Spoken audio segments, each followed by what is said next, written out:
ಇಂದಿರಾ ಕ್ಯಾಂಟೀನ್ಗಳ ಬಗ್ಗೆ ಮತ್ತೆ ಪುನರಾರಂಭ ಮಾಡಬೇಕು ಅಂತೇಳಿ ಇವತ್ತು ಚರ್ಚೆ ಮಾಡಿದ್ದೀವಿ.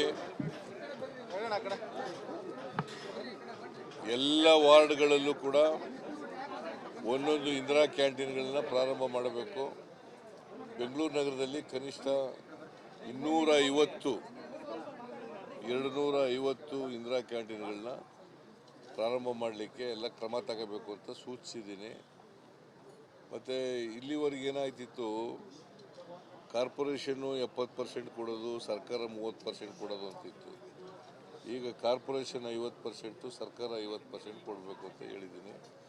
ಬೇರೆ ಬೆಂಗಳೂರು ನಗರ ಬಿಟ್ಟು ಬೇರೆ ಕಡೆ 70% ನಾವು ಕೊಡೋದು, ಸರ್ಕಾರ 30% ಅವ್ರು ಕೊಡೋದು. ಅದನ್ನು ಮಾಡಬೇಕು ಅಂತ ಹೇಳಿದ್ದೀವಿ. ಎಲ್ಲೆಲ್ಲಿ ಇನ್ನೂ ಹೊಸದಾಗಿ ಎಲ್ಲೆಲ್ಲಿ ತೆಗಿಬೇಕು ಅಂತ ಅವಶ್ಯಕತೆ ಇದೆ ಅದ್ರದ್ದು ಲಿಸ್ಟ್ ಎಲ್ಲ ತಯಾರು ಮಾಡಿ ಕೊಡಿ ಅಂತ ಹೇಳಿದ್ದೀನಿ.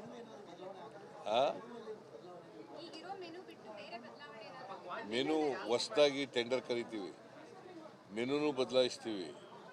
ಸೊ ಕ್ವಾಲಿಟಿ ಮತ್ತು ಕ್ವಾಂಟಿಟಿ, ಕ್ಲೀನ್ಲಿನೆಸ್ ಇವಿಷ್ಟು ಕೂಡ ಇರಬೇಕು. ಕ್ವಾಂಟಿಟಿ, ಕ್ವಾಲಿಟಿ ಮತ್ತು ಕ್ಲೀನ್ಲಿನೆಸ್ ಇಷ್ಟು ಕೂಡ ಇರಬೇಕು ಅಂತ ಹೇಳಿದ್ದೀವಿ.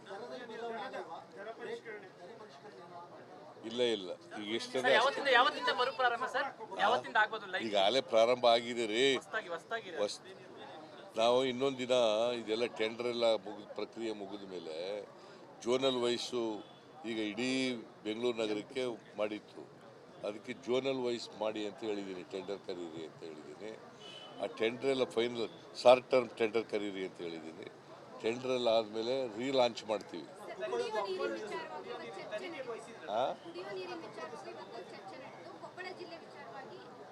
ಅದ್ರ ಬಗ್ಗೆ ಎಂಕ್ವೈರಿ ಮಾಡಬೇಕು ಅಂತ ಹೇಳಿದ್ದೀನಿ.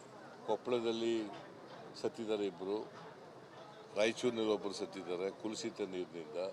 ಅದಕ್ಕೆ ಯಾರು ಜವಾಬ್ದಾರರು ಇದಕ್ಕೆ ಅಂತ ಹೇಳಿ ತನಿಖೆ ಮಾಡಿಸ್ಲಿಕ್ಕೆ ಹೇಳಿದ್ದೀನಿ. RDPR ಮಿನಿಸ್ಟರ್ ವಿಸಿಟ್ ಮಾಡಿ